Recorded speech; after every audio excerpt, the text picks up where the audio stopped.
বাবা জল্পেশ মন্দিরে দণ্ডি কেটে কেটে বাবার মাথায় জল ঢালার উদ্দেশ্যে রওনা হলেন এক ব্যক্তি। জানা যায় ওই ব্যক্তির নাম বিশু রায়।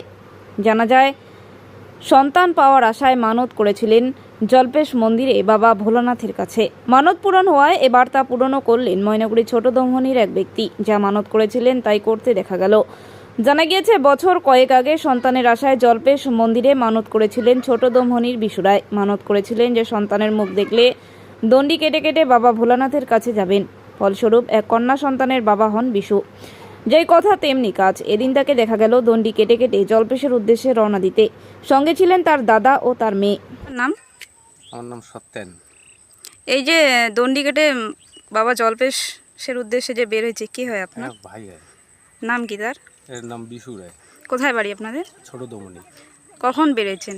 ভোর 4টের দিকে বাড়িছে। কতক্ষণ লাগবে যাইতে সময়? যাইতে তো এখনো অর্ধেক আসছে, আবার অর্ধেক আছে। কি উদ্দেশ্যে যাত্রা মানুষ আপনার? ছিল তো, এই মানুষের উদ্দেশ্যে যেতেছি। আপনার মানুষ কি পূরণ হয়েছে? হ্যাঁ, পূরণ হয়ে গেছে।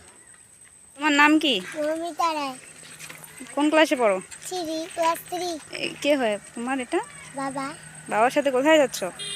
জলপেশ। জল্পেশ। জল্পেশ মন্দিরে পুজো দেবে এখানে? পুজো দেবে এখানে? আচ্ছা, ভালো লাগছে তোমার যেতে বাবার সাথে? হ্যাঁ, ভালো লাগছে তো।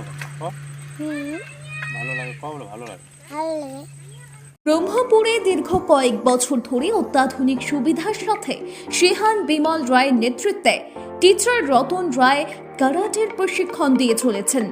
আগ্রহী অভিভাবক তাদের বাচ্চাদের অ্যাডমিশনের জন্য আজই যোগাযোগ করুন। আমাদের নাম্বার 9678190076।